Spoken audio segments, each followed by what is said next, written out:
Esta conferencia comenzará a grabarse. So, thank you, Teodora. We are starting the morning session, the special morning session that we are celebrating from Valna in Bulgaria. Is the in the context of the Bioeconomy Congress as Bioeconomy as driver for green, sustainable, and inclusive growth, organized by Clustero and the Bulgarian Association of Clusters. So really glad to be here with you. Okay, today we are going to speak about bioeconomy, and in order to do that, we have with us Blaga Valentinova Popova from DigiGrow, also Bulgarian, okay, and Felix Arion from the Agro-Transylvania cluster, and Storitza Kiresieva from the Ecologic Institute, okay? So this is an experiment. We are mixing GoToMeeting with Zoom. We are mixing this digital presence with a physical one. But I need to say that, as always, this is an open forum. This is better if you participate. It's better if you challenge the ideas, enrich the discussion with new proposals. And in order to do that, we have today special capabilities, okay? Because you can speak here in the room, and you can participate directly, or through the video conference system with the chat, or later when we open the mic with your direct speeches. So that is the introduction, and now it's time to give the floor to Blaga Valentinova from DigiGrow. Blaga, should I give you the presentation rights? Yeah, I'm not going to present via PowerPoint, so it's only going to be an oral presentation. I guess that's going to be easier also technically. So, good morning. Thank you very much for the invitation. I think it's really a pleasure to have an exchange with European clusters. We've already talked to each other a few times. I'm joining you from Brussels. All I can say is that I really regret not being able to be there in person. But it's really great to be part of this discussion. So today I'm going to present a little bit the policies of the European Commission for the agri-food ecosystem. As Antonio mentioned, I work in DigiGrow. This is the Department Internal Market and Industry, and in a unit that is covering specifically policies for the food industry and a bit broader for the food supply chain. But today, we're no longer actually talking even about the food supply chain. We use the concept of an agri-food ecosystem, which most of you may be aware is something that already started with the EU industrial strategy.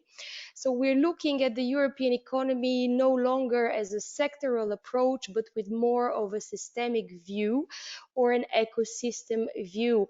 And I will explain in a while what that means. So first, we determined 14 different ecosystems, and one of them is, of course, the agri-food ecosystem. We've been talking about this already in March this year, because the ecosystem approach is also part of the way that we look at COVID response and COVID recovery. So how do we define the agri-food ecosystem? That's a little bit of a million-dollar question, because we've been working on it on a continuous basis. But we just recently did a structured mapping together with the Joint Research Center of the European Commission, and also, very importantly, representatives of the agri-food sector, the whole chain. We also actually had the pleasure to have Felix in this discussion from the Transylvania cluster. So we tried to a little bit delineate what is the scope of this agri-food ecosystem, being very clear that an ecosystem is obviously, each ecosystem is very closely intertwined with other ecosystems, and some sectors of the economy can belong to one or the other depending on the interpretation. So how did we approach this exercise of mapping the agri-food ecosystem in Europe? Well, we started first of all taking a step back. We looked at the demand side, not only from the consumer, but the demand also from the producer side. So we started already from the needs of the primary producers. So part of the ecosystem then would be the suppliers of input and services for what we call primary producers. These would be producers of seeds, pesticides, fertilizers, packaging.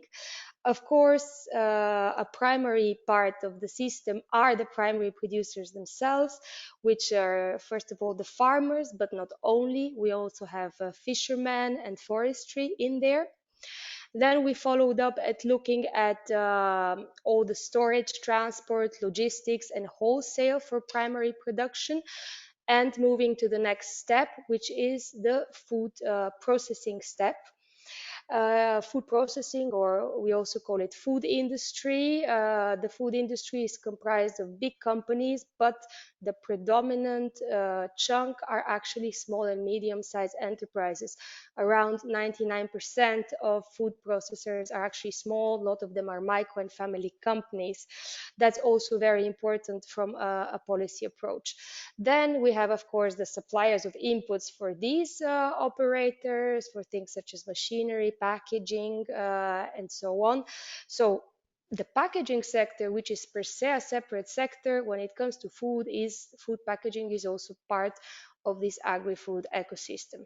Then we have transport and logistic wholesale, and all the way to the interface with the consumer, which are first and foremost the retailers. And we look, of course, not only at traditional retail, which are the big supermarket chains and a lot of many small retailers, including food markets and so on, but also new ways of distribution, such as online channels for food, e-commerce, and food delivery. And we also have there, of course, the whole hospitality and food service sector. And we have finally arrived almost to the end, which is us, the consumers. So we follow the journey of a food product, what we call from farm to fork.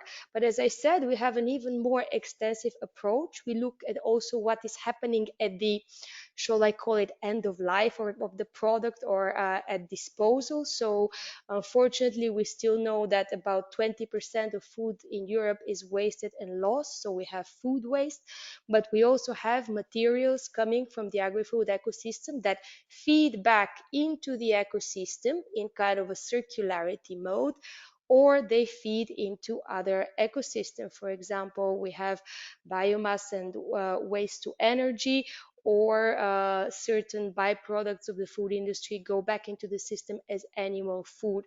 So it's all a big cosmos in a way, in which we have also horizontal actors such as research, academia, and public authorities as well that set up the parameters. And here I include also business support, of course, the clusters and the whole natural environment. So you can see how broad is the definition of the agri-food ecosystem.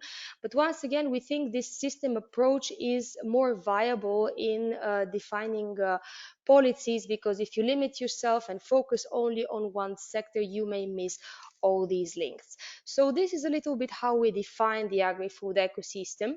And I hope next time to be able to present to you the graphical presentation, because we are still working on it, so you have more of a visual view of what I'm talking about. So as a second step, you already understand that this ecosystem is very closely linked to others. And we looked at what these other ecosystems are. And of course, one that immediately popped by is the hospitality and tourism ecosystem. And in a way, I mentioned that food service is part of our ecosystem, but it's of course also part of the tourism and hospitality ecosystem.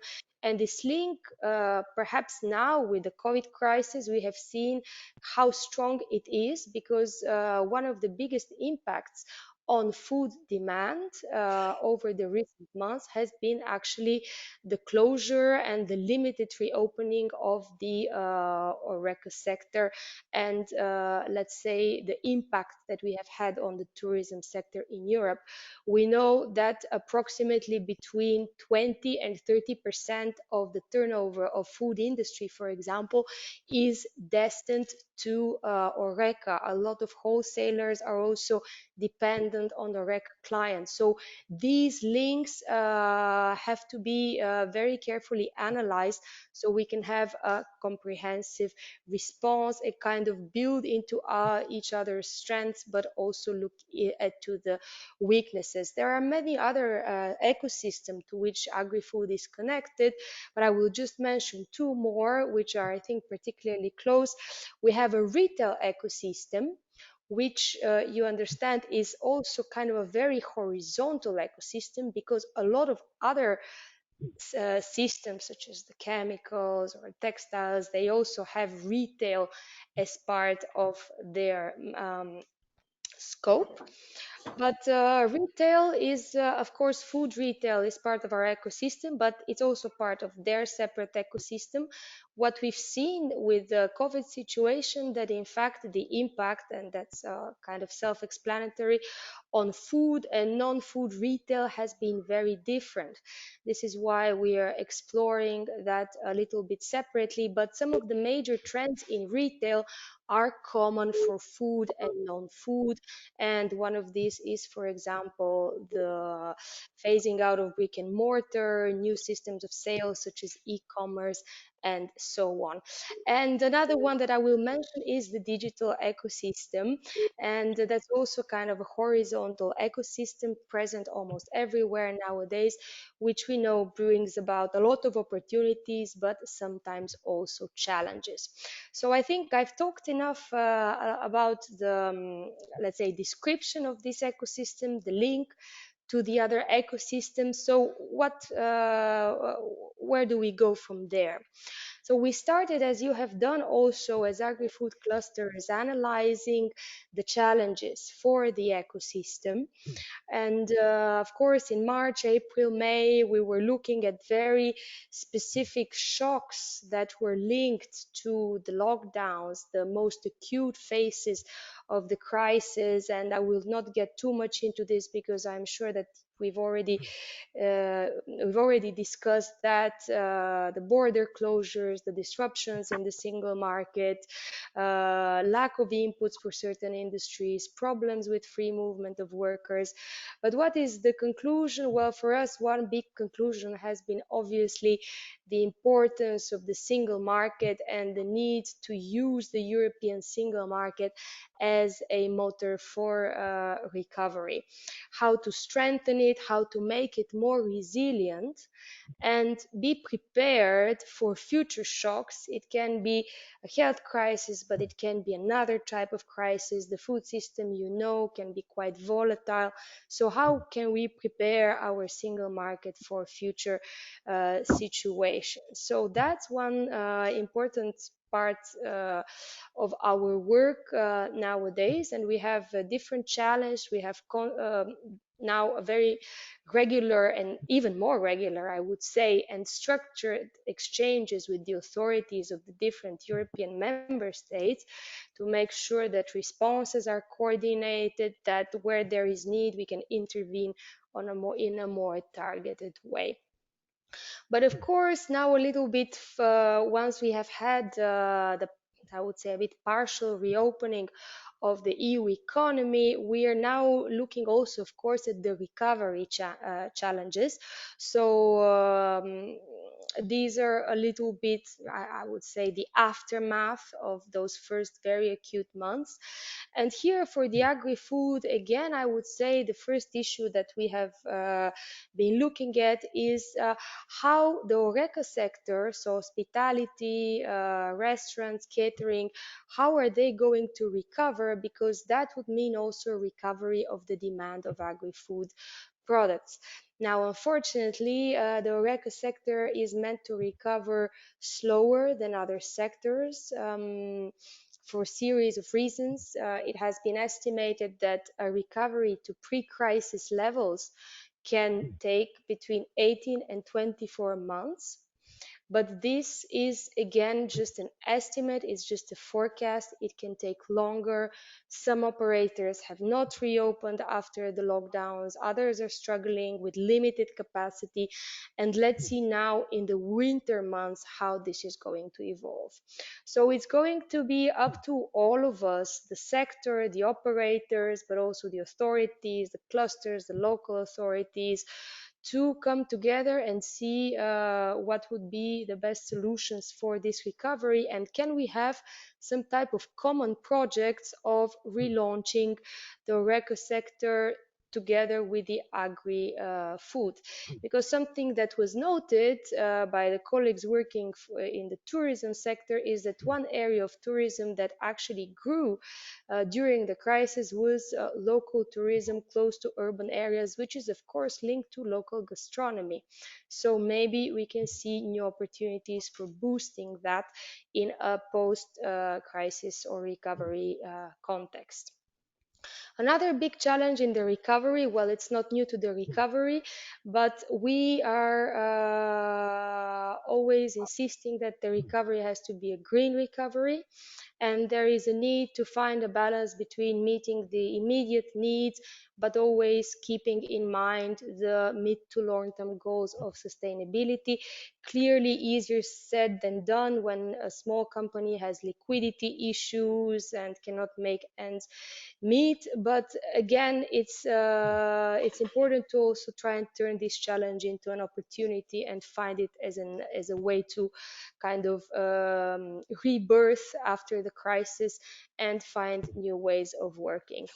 And perhaps a final note, because I am conscious of time, and it's again on how to kind of channeling the recovery challenges into opportunities. I mentioned digital and innovation. So starting with digitalization, what we have seen is that with COVID, the trends that had already started have accelerated in all sectors as in food. One of these trends is food e-commerce that we have seen grow. That is understandable. And now the question is, how do we channel this into an opportunity for all operators in the agri-food ecosystem? We need the necessary infrastructure, we need the investment. We saw that the retailers who already had a system in place got an incredible demand for delivering food to our homes. Some of them were not prepared. Those who were could capture the opportunity. Others who didn't have such system in place obviously experienced a drop in demand. So this has to be seen also holistically as an opportunity, but also looking at the spillovers. And one of those spillovers is, of course, the sustainability impact and how do we deal with the environmental footprint, for example, of transport and the last mile. We've been ordering food delivered by bicycle, but we know that that's obviously not the only option. There are different circumstances, remote areas, and so on. So this has to be carefully looked into. Innovation, a huge opportunity for many aspects. We know that. But with COVID, we have new consumer trends, and some of these consumer trends can be really sustained by innovation. So people seem to be demanding more healthy food to boost their immune systems during COVID. So innovative food products can play a role together, of course, with fresh produce. There has been an increase in demand of local products. So there again, logistics innovation can play a role.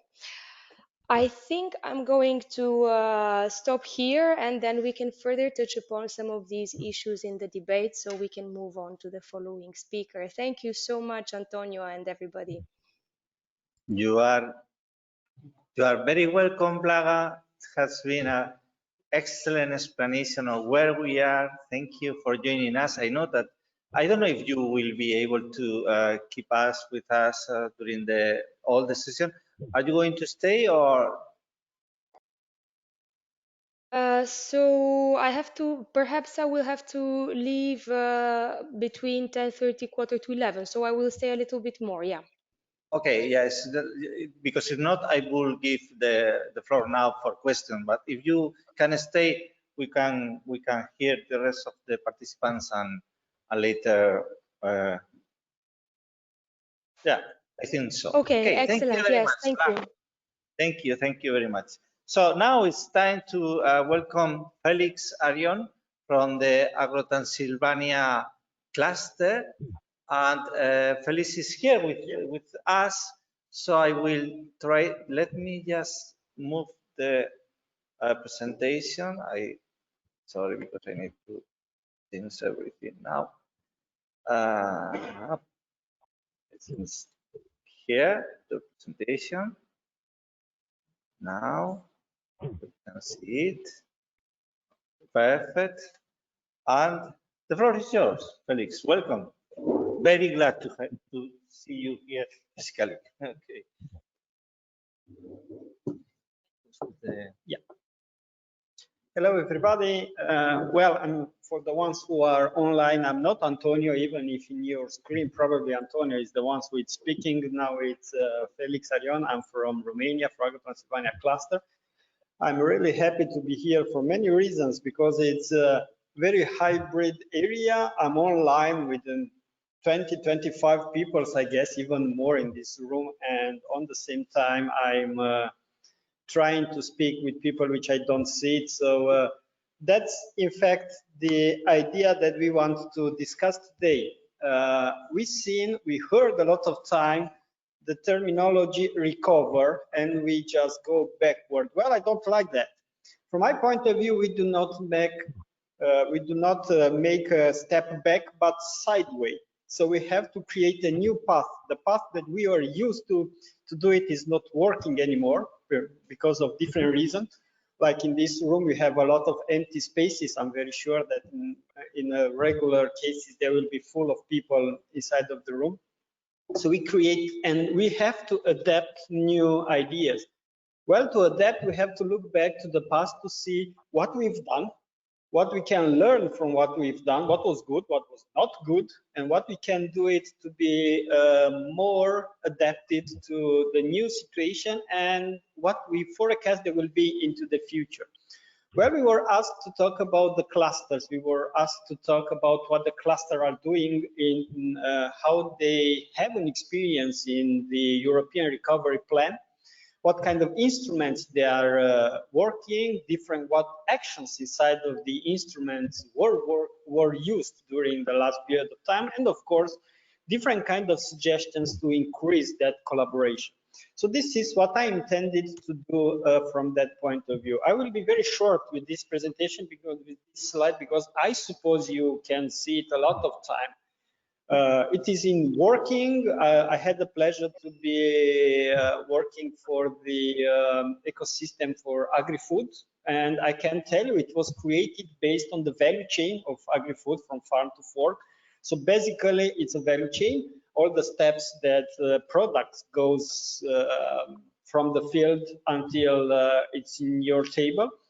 Well, but it's not only that, it's not a value chain, it's much more complex. And when you will have a graphic of this ecosystem, you will see that it's much more complicated.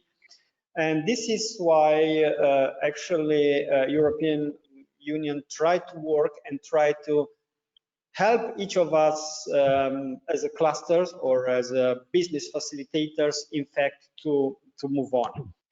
Well, Agro-Transylvania cluster, as you can see, we tried to create at the moment 2013, so it's almost 7 years ago. We tried to create an ecosystem, actually. a small ecosystem in the north west part of Romania, trying to integrate in the value chain of agri-food different kind of actors which regularly are not really talking with agri-food, and trying to create that very nice ecosystem, which is looking like this, from inputs actually to the final consumer. And more or less, the ecosystem, agri-food ecosystem, looks quite the same, but much more complicated because there were different players for all over the Europe who let their fingerprint on the ideas, which is nice. But more or less, this is ecosystem, the Agro-Transilvania cluster, created in Cluj, which is one of the 40 counties in Cluj at the moment, and then created and extended in time in the entire northwest of Romania, and moving on to the national level and even more. And I will have the possibility to show you how we are doing. Well, talking about ecosystem, we understand that one cluster is not enough. So it was created during this year under the umbrella of Clustero, the Associations of Romanian Cluster, a national network of clusters in agri-food, which are reunited mostly the most important clusters in food in Romania, almost one in each of the region. We decided to have a common voice. It was created based on the, as an answer to the problem of COVID. So we've seen that we have to negotiate with different authorities, not only on the local regional area, but with the national ones. So having a bigger voice is much more important. So we succeeded in doing this one. So ecosystem is moving on. Even more, beside the name of the cluster, we created another ecosystem which is working for many years in the northwest of Romania, and they are the clusters. 3 of them are gold clusters in these pictures. And what I wanted to say, because it's really important from my point of view, it's not only the name of the cluster, it's not only their internal ecosystem, but it's very important the persons which are beside this.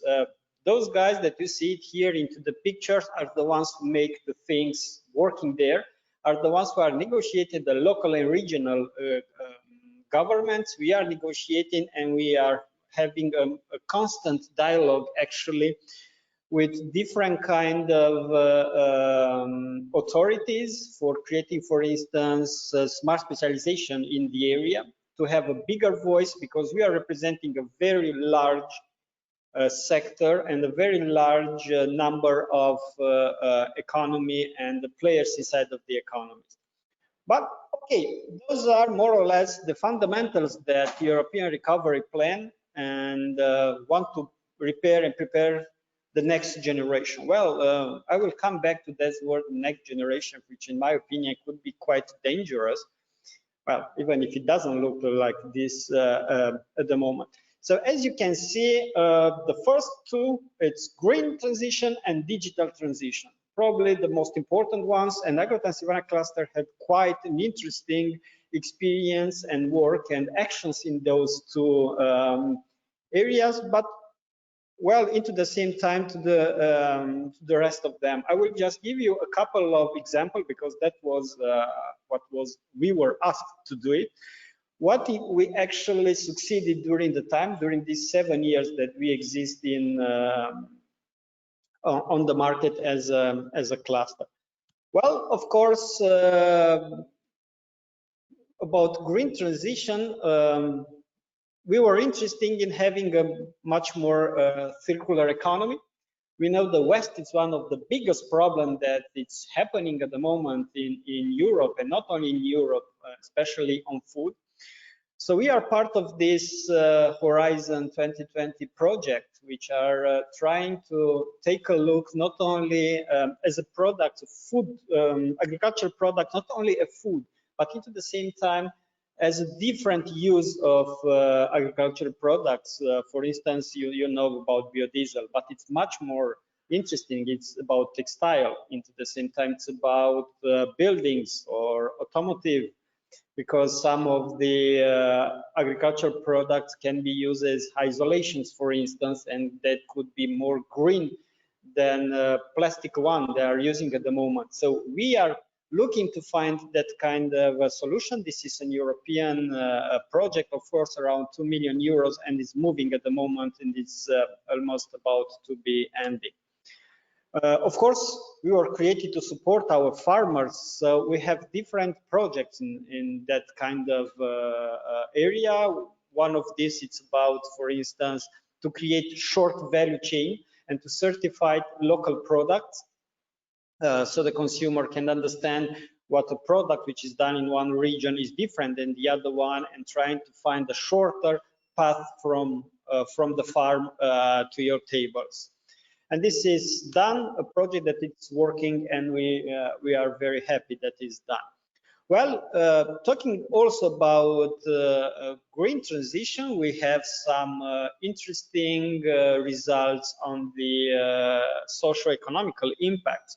We have a project, a national project, around 4 million euros, for creating different kind of labs to certify the quality of the products. What we are interested to do is not only to say, yeah, the products are very nice into the region, but they are specific because they are inside of the region. We are creating at the moment inside of this project different kind of voluntary certification. We already sent to European Commission one of them. We work for another 3 different certifications, like made in Transylvania, for instance, because we want to support local farmers to be known as being local farmers and not only a name inside of big supermarkets. Well, this is the former Commissioner for Agriculture who visited us a couple of years ago. Well, of course, digital transition is very interesting. We are working for this one. We are running a COSME project, where we are trying, together with another 5 partners from Europe, to put together small farmers with ICT's industry. And we just realized that's an absolutely impossible gap, because sometimes the language seems to be extremely different between what the farmers want and what the ICT are doing. So we are trying to mentoring the ICT companies to understand what the farmer needs to work for the farmer, and not only looking for their very cold computer work. Of course, this is doing it at the same time. We prepared and we applied for European Digital Innovation Hub in the northwest of Romania, under the umbrella of the Northern Cluster Consortium. The project is called Smart Transylvania, because we want, into the same time, to have a very close connection to the cluster in IT in the region.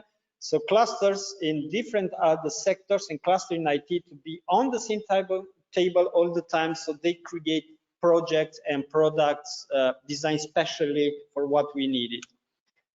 Well, of course, if you're talking about knowledge and competencies, this is a lot of projects that we are working on. Into the same time, I'm working for a university, so of course the link with education, it's very strong from my point of view. And this is only 3 of the projects. One is a national project, Learn to Do Entrepreneurship, where we just finance 49 startups to be more competitive, to mentor them, and to support during the first 2 years of their life. And we are quite happy to saying that instead, even during this period of time of pandemic, we succeed, those companies exist, and even if they are small, they are working and they have very good chances to move on.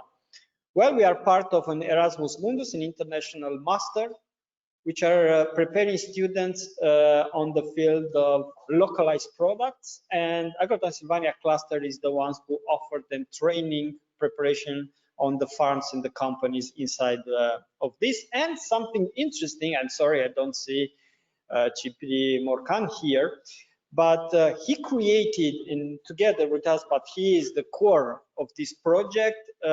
This is so-called Learn Consulting, Do Consulting. Actually, a company inside of our cluster are selecting 10 people, 10 students generally, and they are training voluntarily those guys to be able to offer consulting services after all. And this is working very nice, and we have very good graduates of this program. Well, of course, resilience. This is a very nice word, resilience. Now, we just realized that sustainability is not enough. We create a lot of sustainable ecosystem, but the crisis comes and the economic pillar collapsed, and then the social pillar collapsed, and of course, in just environmental pillar, sustainability did not succeed to survive. So we need to be resilient. So if something else is happening, we can make to be able to sustain that shocks and to move on. So we have a project, and Daniel Koschnitz, it was one of the experts inside of this project. It's about alternative policies. We tried to create alternative policies to go to the guys in the government in Romania saying, okay, there are other ways of thinking, not only your thing. So let's try to support our producers. So in our case, what we wanted to do is to give a bigger chance to certified product, to local products on the public auctions. At the moment, the public auctions, the one designated, for instance, for kids and for hospitals, the small is the price.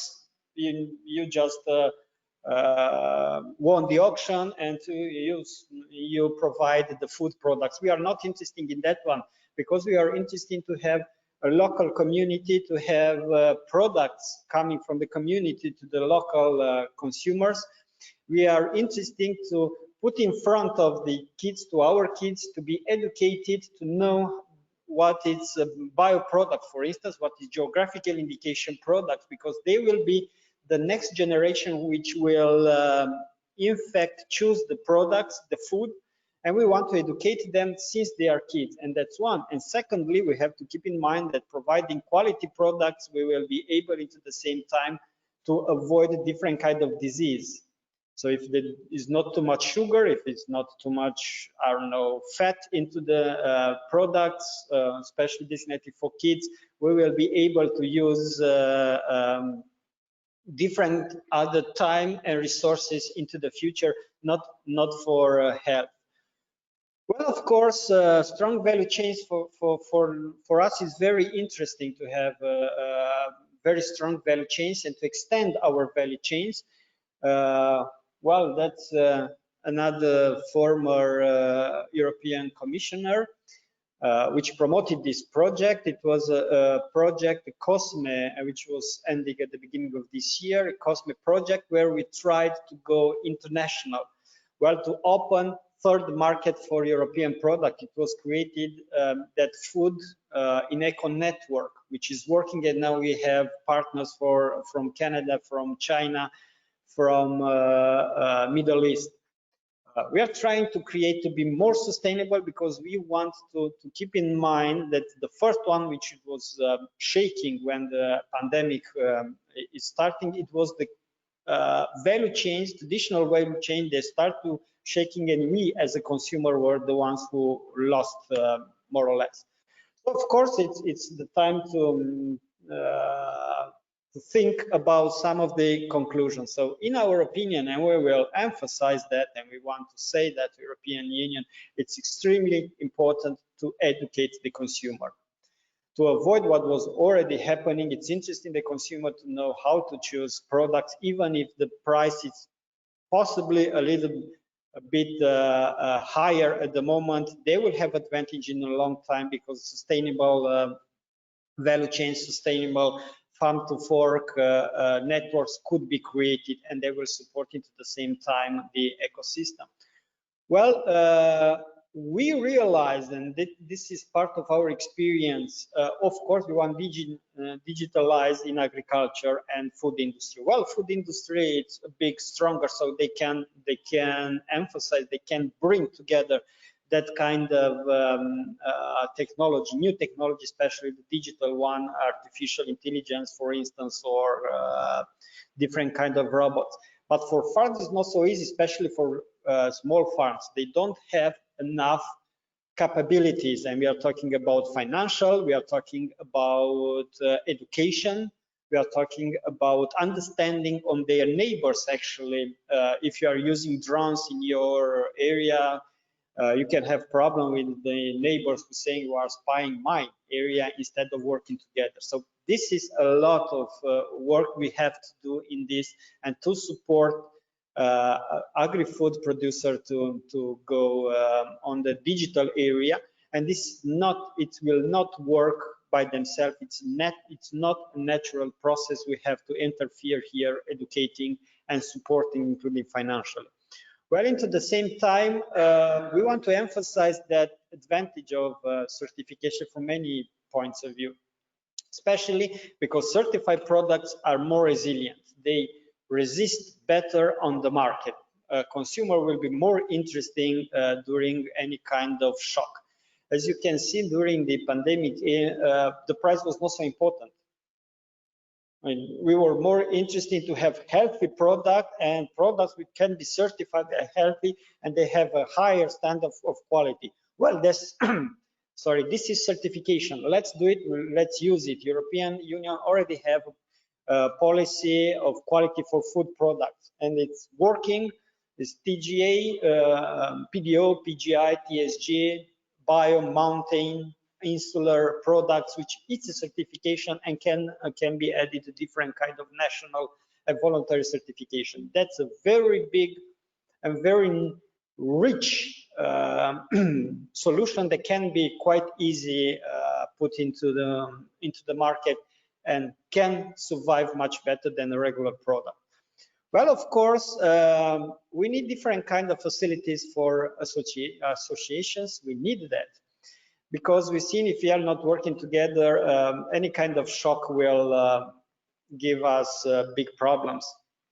Where sometimes associations and cooperation is very nice for, let's say, very educated people, which I believe in this room, and people who are watching this webinar into the same time, because we understand that. But if you are going to farmers, if you are going to associations into the rural area, this is not so easy to understand. So we have to support them to work together. So in any case of shock, they will work better. Well, and my final question is, it's very nice. We are talking about next generation. What about the actual generation? We drop them, we sacrifice them.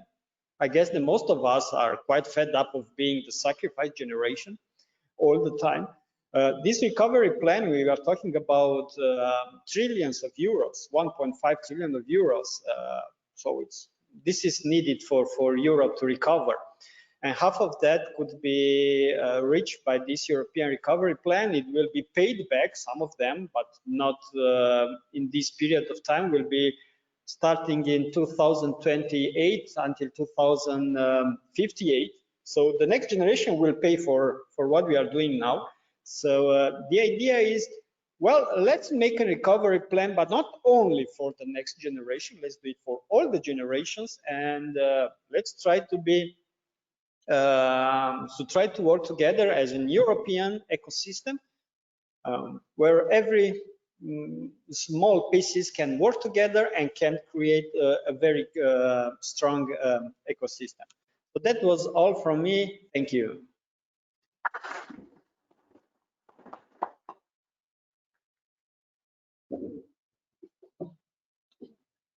You are very welcome, Felix. I really like the question that you have put over the table, and I think that Blaga needs to leave soon. I think it's the moment to open the mic for you, Blaga. Do you have any comments of that proposals, questions? Are you there?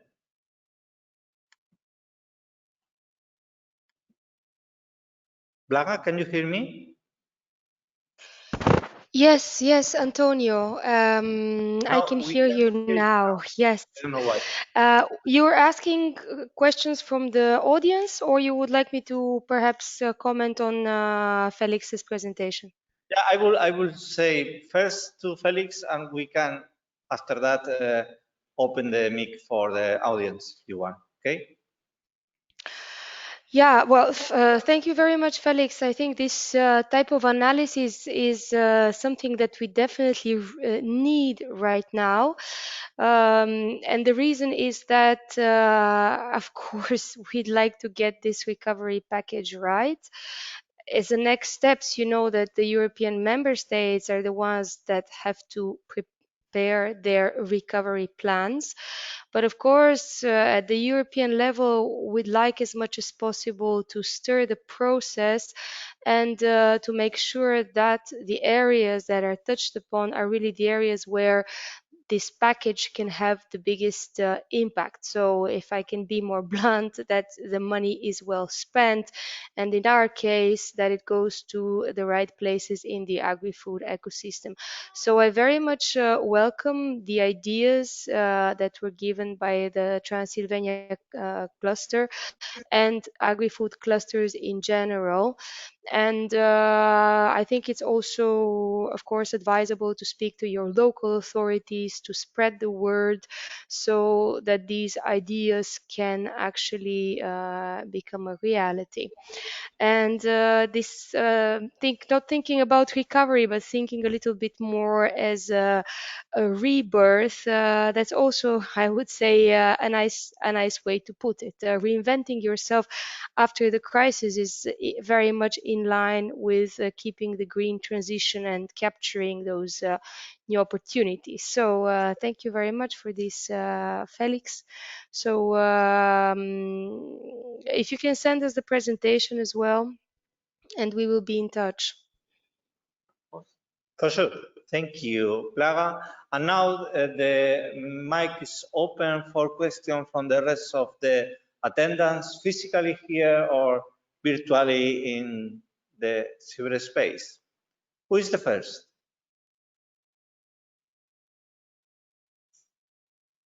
Antonio, Somebody?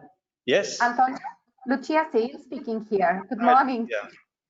Hello, Antonio. I have a question for Felix, which is really interesting for me. You touched the issue of agri-food and circular economy, so also in relation with the green transition. Can you maybe give us a bit more examples or insight into how clusters, how your cluster can support these type of actions, and if you undertook already any initiatives in developing circular economy approaches in the agri-food sector? Thank you.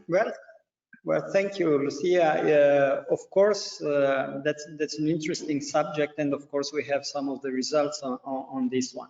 What we are actually doing in Agro-Transylvania cluster is trying to make different kind of actors to work together. So sometimes the garbage of one actor could be quite interesting for other ones to use it in different other areas. I will offer you one example. It was about the wool, which was in Romania actually not used at all because the price is too low and people were not interested in use that wool that comes from sheep. But at the same time, we developed collaboration with a company which are creating isolation for houses, and especially houses from wood. So they create that kind of living houses and with almost zero waste, using into the same time the wool, which was a wasted resources for farmers, and this is integrated into the buildings facilities. This is one of the examples. Onto the same time, we use different kind of waste from animals, from farmers, to be used in big platforms in farms, in central farm, which are using after that to be to create manure, which is used inside of the agricultural companies. So we are trying to reduce also any kind we are possible, the different kind of waste. Thank you. Thank you, Felix, as well. Thank you very much. Okay, so any other question, comment? Please contribute. with your ideas. Yes, we have one here in the audience. Hello, my name is Diana from Geneva. I have a question to raise as well. Here at the Technical University of Varna, here at the Technical University of Varna, we are working a lot towards precision agriculture. Yeah. And we would be very interested to collaborate with you on this matter. Can you tell us, do you have any projects? Because we are really, really impressed about your projects in Erasmus schools and other programs. Do you work on such projects about precision agriculture? And how do you do it with the business and the collaboration between business and universities on this topic?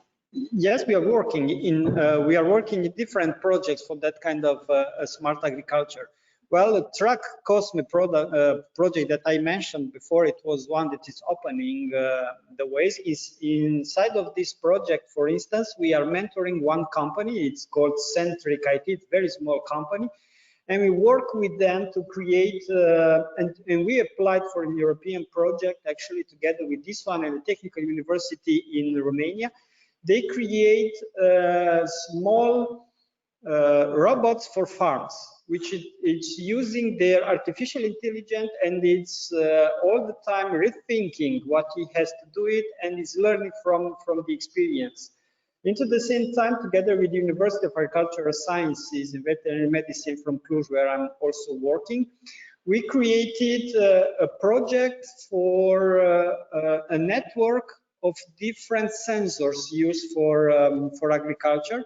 So those sensors are on the field and they give different kind of information about the farmer, saying, oh, by the way, you have to irrigate that area. Oh, by the way, there is a pest problem on this area.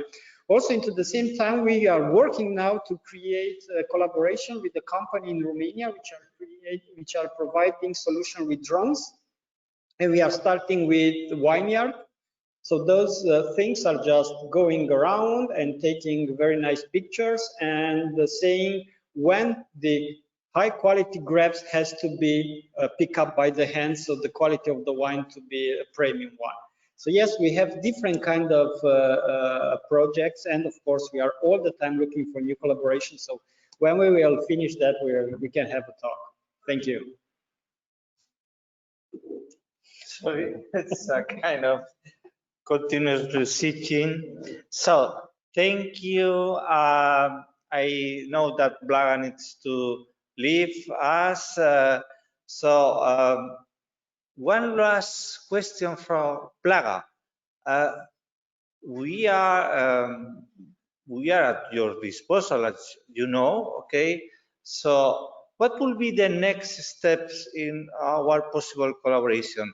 How do you think that we could best help you in achieving your goals? Blaga, are you there? Yes, Antonio, indeed. Yes. Well, I think definitely, hello. Hello, yes, we can hear you. Hello, Blaga. Yes? Now your mic is off. Could you activate it? Now your mic is off.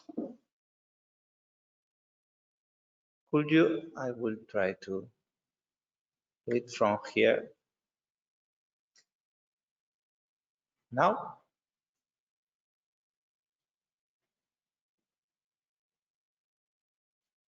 Blaga, can you hear us?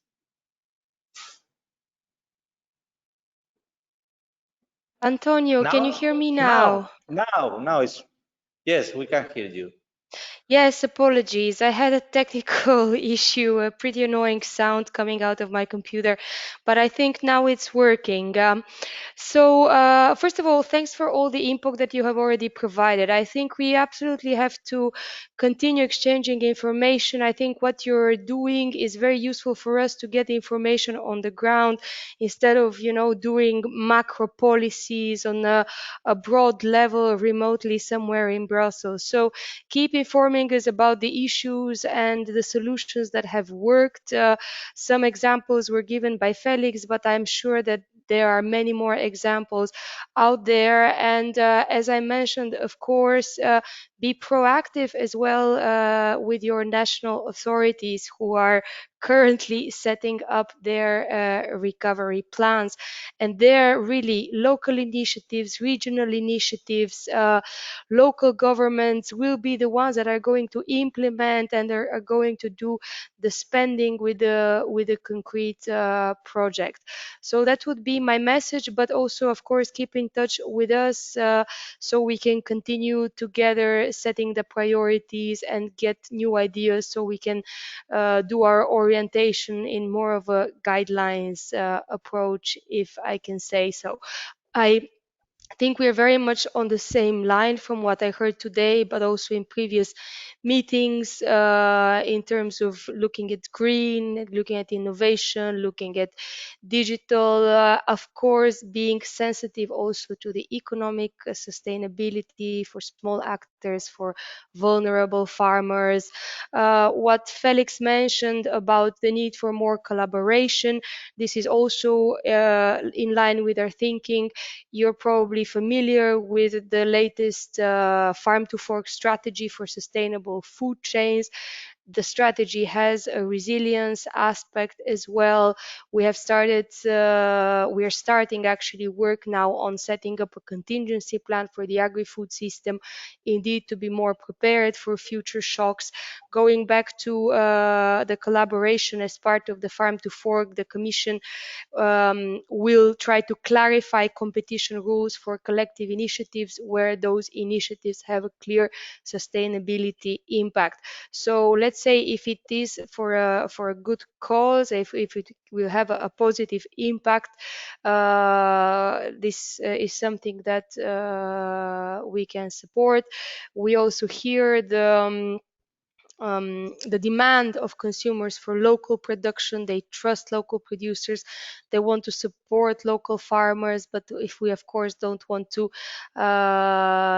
this to turn into some type of fragmentation of the single market, so we're looking at a balanced approach there, because indeed food chains are integrated, and we are also as Europe a big exporter outside to third countries of food. So we have to keep all these ideas in mind.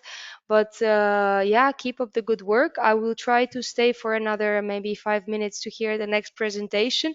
But I already say thank you, and have a fantastic conference. If I can join via Zoom later on at a certain point, we will see. Thanks for the invitation. You are very welcome, Praga. I'm sure that I am speaking both for the organization and myself. Okay, thank you very much. And we will now pass to the next speaker, that is Kiresieva from the Ecologic Institute. Sorita, are you there? Yes, good morning, everyone. Can you hear me and see me? Yes, we can see you perfectly. Should I give you the presentation rights? Yep. Maybe in the meantime, a few words about me and my background. So I'm really sad that I'm joining this conference now from my office in Berlin, and I'm not physically in Sveti Konstantin Helena, as I'm Bulgarian, and yeah, I've never been there before. I'm sure that this is a terrific place, but next time. Can you see my screen now? Just one moment. I need to move the screen here. Yes, we can see. Okay.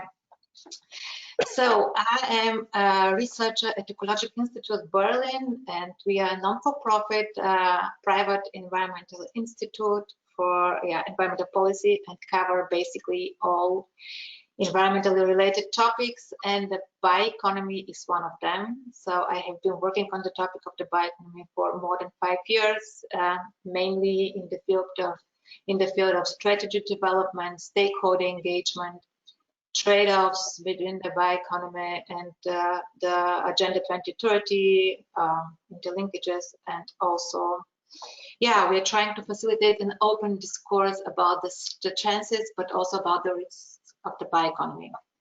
And I'm here today to present our Be Rural project, which is very much related to today's conference topic. So the bioeconomy is a driver for more greener and resilient society and economy. And for those of you who were from the beginning, during the opening session, you already heard a few words about the project, but now I'll give a more detailed overview about what we're doing, and will relate our work to the role of clusters at the end of my presentation. So, Be Rural, what we want to do. We want to explore the potential of local and regional bioeconomy strategies, and to support regional stakeholders in the participatory development of bioeconomy strategies and roadmaps, as well as business models.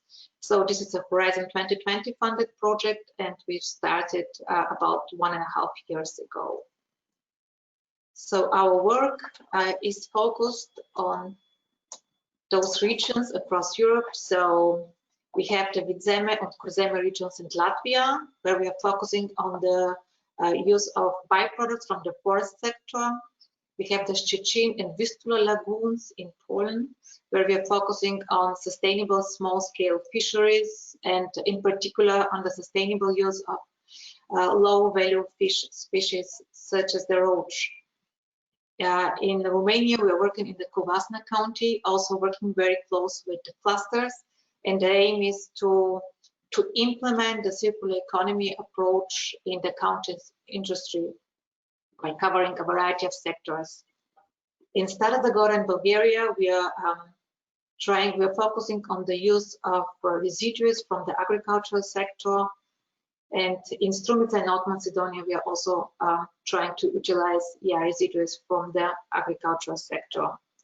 So this is in a nutshell about our regions, and all these regions have regional stakeholders or regional facilitators who are in charge with the regions. A few words about our principles. So the development of bioeconomy strategies and roadmaps and business models is based on 3 principles. The first is the co-creation.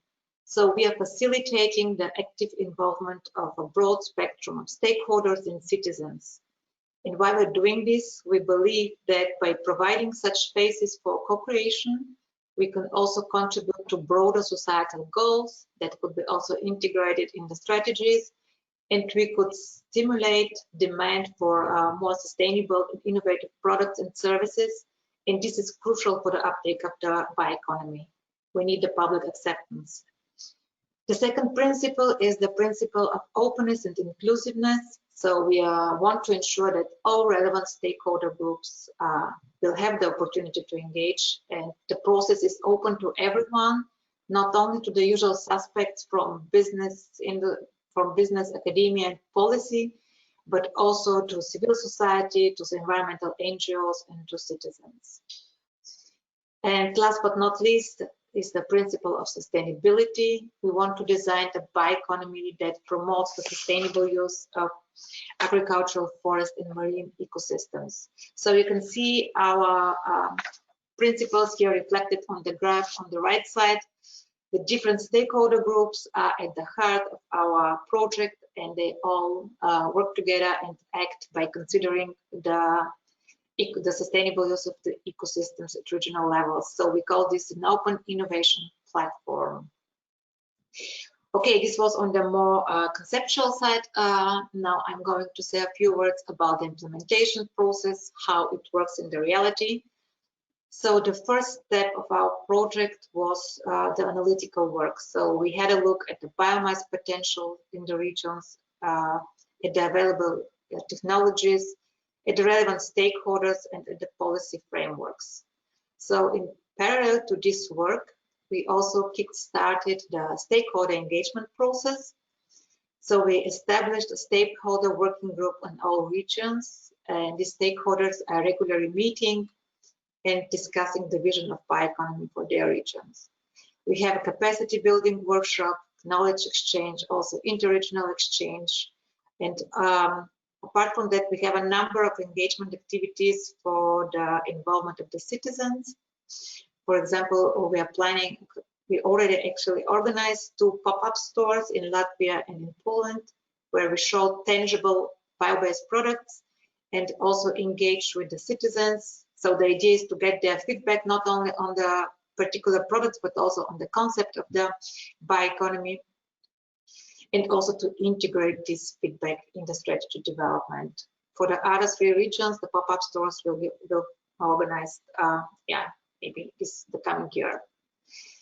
And what we want to achieve, so our final goal is not only to have 5 bioeconomy strategies and roadmaps and to develop business models suitable for the regions, but also to generate knowledge about the strategy development process, what works, what did not work very well, and want to share these lessons learned and the policy guidance beyond our regions. And here is the website. You can visit it and see all our analytical work. Yeah, and now about the role of clusters. This was stressed today several times that clusters are key stakeholders and have a very important role to play for the uptake of the bioeconomy. They can steer the process of the strategy development, and they could also help to overcome collaboration challenges between feedstock owners and bio-based industries, which is really challenging. It was also mentioned by the presenters before. So far in Europe, there are a few clusters that are framing their activities under the frame of the bioeconomy. Here are a few examples, like the bioeconomy cluster in central Germany, the bioeconomy cluster in Slovakia. We have the Spanish bio-based cluster, the cluster Luciano, the Bioeconomia, and the bio-based Delta in the Netherlands. But Ula mentioned during her presentation in the morning an impressive numbers of clusters. Their activities are very close or very related to the bioeconomy, as the bioeconomy is also a very, very broad sector. So all other clusters in the field of agriculture, chemistry, furniture, forest, pharmaceuticals can play a crucial role here. And I'm very glad that we established this collaboration with the clusters in Romania.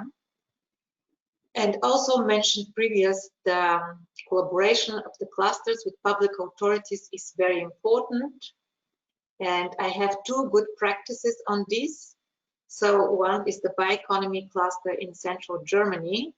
The cluster was very actively involved in the development of the smart specialization strategy of the federal state Saxony-Anhalt, and they also developed one of the main pillars of the strategy, namely the bioeconomy, and now are involved in the implementation of the measures outlined in this strategy.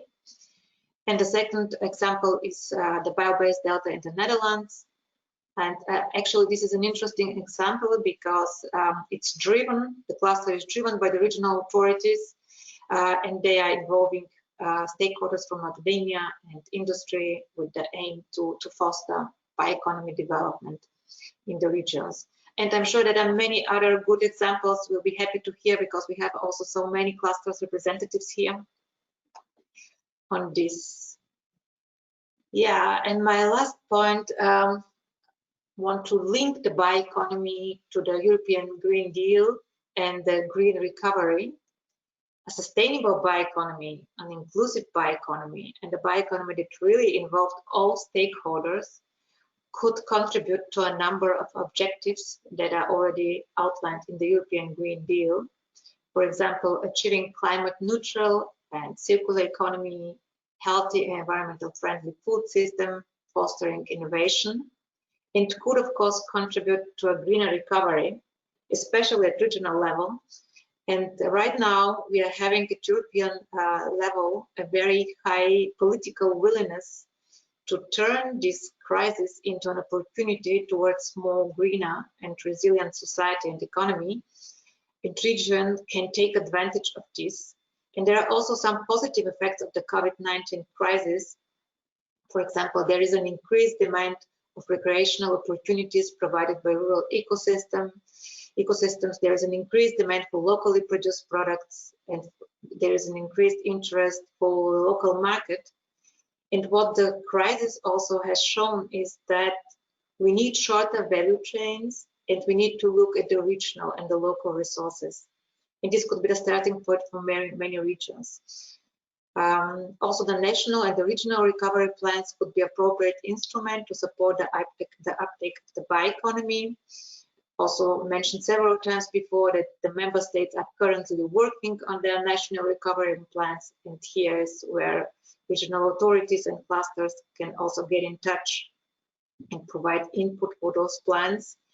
And apart from that, right now, the member states are also working on their strategic plans for the common agricultural policy, and they are supposed to develop measures to promote the bioeconomy, which means that the new CAP would also provide opportunities for the uptake of the bioeconomy at regional level.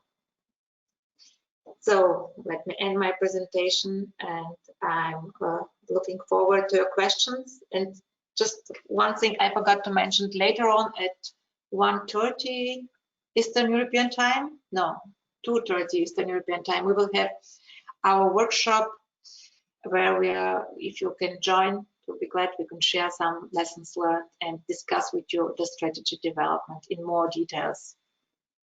Daniel, please correct me if the time is wrong, but I think that it was 1:30 Central European time. 2:30. Okay. Thank you very much. Thanks for having me here. So 1:30 Central European time. So okay, thank I was right. you. Perfect. So thank you. And now it's time to open the floor for all the questions from the audience. I have received one that is coming, I think, through Zoom.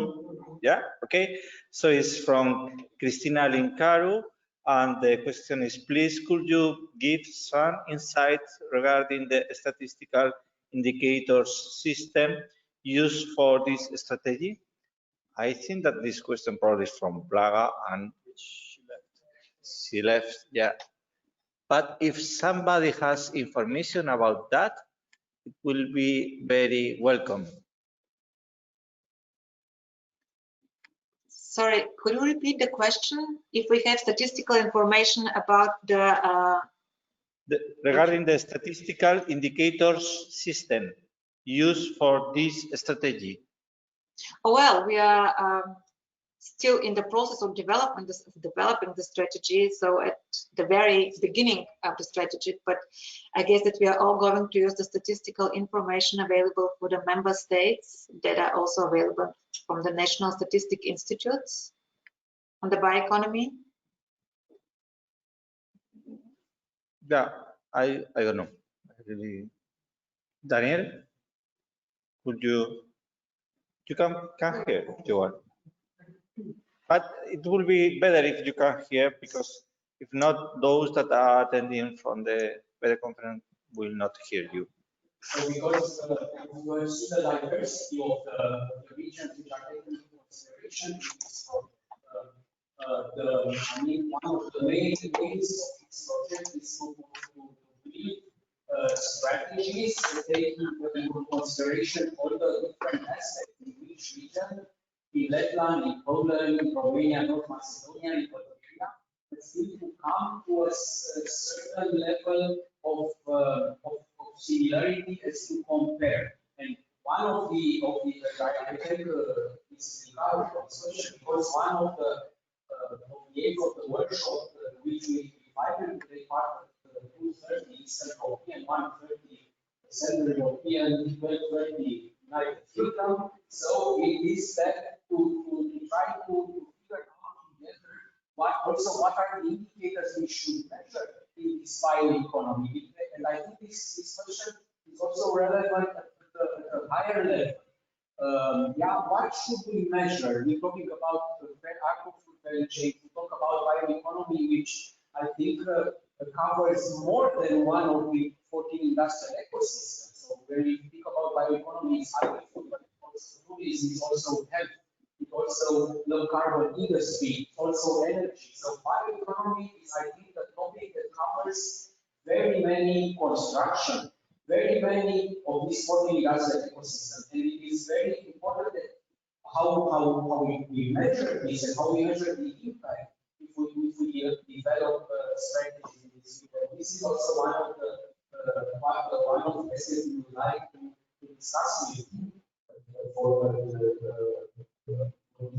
but maybe Felix will say something to us about it. So what do you think we should measure? I mean, how complex is this measurement? Because it's not. Well, the complexity of agri-food system, as we will discuss, it's almost impossible to estimate at the moment. So there are a lot of different kind of indicators that they were discussed with the European Commission to be taken into consideration when we are talking about this. It's not only about the number of jobs, for instance, not only about the output in volume or in not only in quantity but in the value into the same time. But there are much more complicated issues, like, for instance, the cost of waste and the cost of assuring the qualities, which are indirect indicators that has to be put into discussion. For instance, the quality was a very long discussion. If the quality is part of the ecosystem or it's a special element in the ecosystem of agri-food, or it's something which is horizontally and should exist, because somebody just emphasized there, for instance, if it's not to reach the minimum quality, the products will not entering into the agri-food system. And well, which quality? Countries have different qualities. Certified products have a higher quality, so the number of discussion is it's very complicated. But anyway, we are talking that kind of indicator that can be compared between different or among different ecosystem, which is jobs, which is output, which is importance into the economy, in the regional, national, and European quality. For instance, percentage of GDP. It's interesting from that point of view. But also, into the same time, as I told you, it should take into consideration those kinds of indicators, which are indirect indicators like externalities, for instance, or effects on other ecosystems. They were emphasized, and that could be interesting for all of us. It was emphasized that that kind of measures and actions that will support not only one ecosystem, but more ecosystem into the same time and link more those ecosystems will be definitely sustained priority by European Commission. Thank you. We still have 3 minutes. Thank you, Felix. Sorry, because I know that you didn't hear Daniel. Sorry, it's something that we need to take care for the next situation. Okay, but we are learning. This is part of our spirit. Okay. So, any other question from those that are attending here or remotely? Marek, are you there? I would very much like to hear your views on what clusters can do in this ecosystem.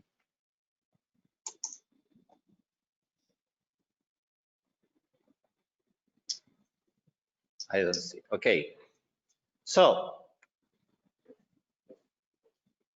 I have one question for so I'm here. Just Daniel and Theodora. Okay. So I see Marek here. Sorry. Yeah. No, Marek, please participate, and I will give my question later. Yeah. Could you just give the Hello. Can you speak now? Yes, I can speak. We are hearing you. Yeah. Just about the ecosystem of agri-food.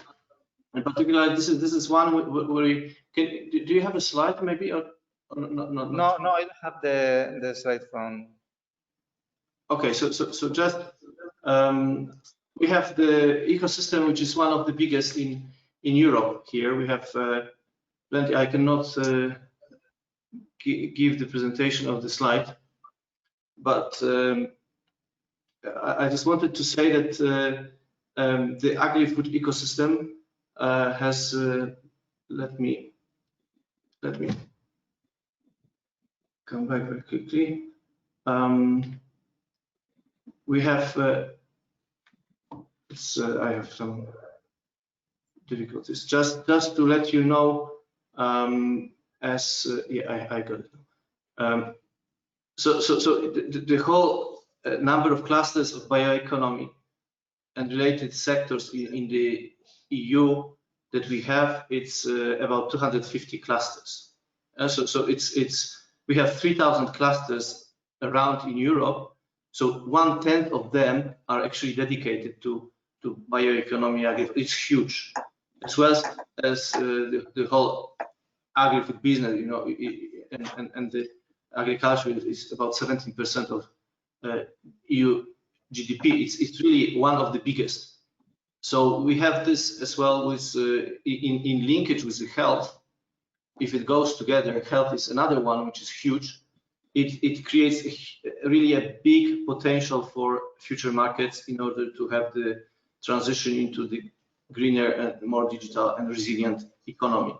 So just to mention that in agro-food, agriculture and marine industries, we have 178 clusters. Yeah? And industrial biotechnology, biogas and biofuels, 77 clusters in Europe. This gives a huge potential to interlinkages and bringing together the actors across Europe, researchers and businesses, so that we can create the really pan-European networks of industries and linkages of clusters. I'm saying this because, like for the future MFF, this will be one of our mantras, to bring together actors in interdisciplinary way and cross-sectoral way. And I think this gives a huge potential for many projects, many consortia being created, particularly in this field. So looking out of the box of agri-food business, looking broader, looking into where the cross-clustering could be used, looking in other ecosystems that we have where potential of the whole industry or the whole ecosystem can be really exploited. So this is what I just wanted to say, and thank you. And sorry for the beginning, I had some issues. Thank you. Thank you very much to you, Marek. Okay, so I have a question from Nikolaos Tavos. Okay, hi Zorica, this is, Yanis Falas, Cluster of Bioeconomy and Environment of Western Macedonia, Greece. I don't have a question, but a proposal. I just find now the opportunity to propose it now, because later I may be away to a project meeting. Considering the nice initiatives between Romania and Bulgaria, the situation in Balkan and what Nelo mentioned on BPI in the Balkan area, why don't we initiate a Balkan Association of Union or simply a group of clusters? I would even better prefer it to be focused on the fields of bioeconomy and energy, but even a more generic association to promote clusters in the Balkan area could help. So, yeah. Hey, Yanis, nice to hear from you. I think this is a great idea, and this is something that Daniel and Teodora could take up. So it's also their responsibility to get in touch with you and to discuss this, but it's a great idea. So any comment from here? We don't have, yeah, Daniel, would you comment?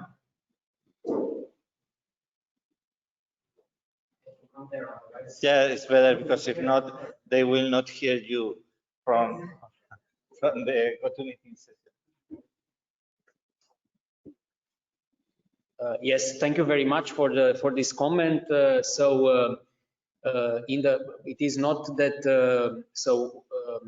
Bulgaria and Romania, let's say, the cooperation was the closest, but the cooperation in the Balkan started already 10 to 10 years ago. We have had a series of cluster conferences taking place in Turkey, also in North Macedonia, in Croatia, in Serbia, and this is how also this supported also this creation of the European Cluster Alliance. I think that the main our main aim now and the main challenge is to strengthen the European Cluster Alliance, and of course there to ensure the role of clusters as pillars of this 14 industrial ecosystems and of the green, digital and resilient recovery. And of course there are differences in Europe between certain regions, and the Balkan region has a particular specificity which of course will be treated accordingly in our future endeavor. So thank you very much for this idea which somehow validates our approach until now, and also gives us impulse to continue on that path. Thank you. Theodora, would you comment as the Bulgarian representative? Hello, also from my end. Thank you very much for all the input. One of the things that even Nelu mentioned earlier, and we exchanged a few emails after his morning presentation, that he would really love to hear more the voice of the Bulgarian and Romanian representatives in that specific area. So this is somewhere that with the help as well with the European Cluster Alliance and being really active in that field, I think this is exactly the way we should start. I mean, because obviously if this is a specific industry and we need to follow the needs of the industry, and obviously we need working together, which was also commented through the Zoom question. So thank you very much for the input. And thank you, Antonio. You're very welcome. So it's time to close. It's 11 o'clock, more than that. Thank you, everyone. So 11 there in the Central European time. Sorry. Thank you, everyone, for your participation. It has been a very interesting experience. We are learning a lot, okay, and demonstrating our capability to adapt. So thank you. You are invited to join the next session. Tomorrow we have a very interesting one on automotive. And we are also preparing the calendar for the next ones for October. Please follow, join us, contribute, and be creative, challenging, and proactive. Thank you, and see you soon. Bye. Thank you, Antonio. Bye bye. See you later on Zoom. Bye. Thank you. So